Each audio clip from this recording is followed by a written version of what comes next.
Linawin lang natin. Ating Oo, ngayon na nga, Opo. ngayon po ang simula nitong pagbabawal ng mga e-trike at e-bike sa mga major roads natin. Para lang po mas klaro sa mga nakikinig at nanonood sa atin, ano-ano po ulit itong mga kalsadang ito na ngayon kapag may nakitang e-bike, huli na sila.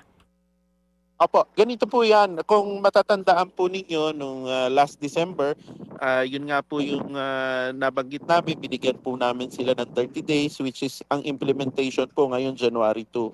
Pero initially po, kung mapapansin po ninyo, yung nilabas po namin na PR regarding dito, uunahin po namin yung major roads po ng Metro Manila, which is number one, yun hong EDSA, simula ho Pasay hanggang hong Monumento.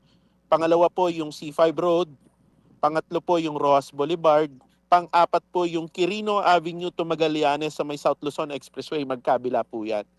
So, yan po yung mga pangunahing kalsada na apparently tinatakbuhan po ng mga kababayan natin na may e-trike, e-bike.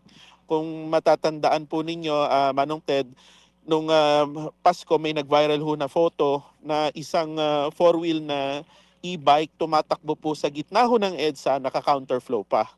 So, yung mga ganyang bagay po talaga ay mga pinagbabawal. Kaya Oo. po, ngayon po yung simula ng paghihigpit po namin. Mga kapatid, brothers and sisters, saan ka pa? Dito na tayo sa totoo.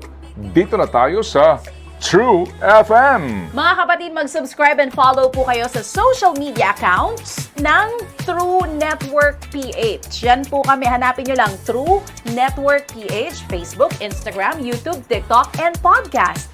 Mapa Apple or Spotify man yan, mahahanap nyo kami. Lahat ng mga napapanood at napapakinggan nyo po sa programa, nasa social media accounts namin yan. So, paano mga kapatid? See you sa social media!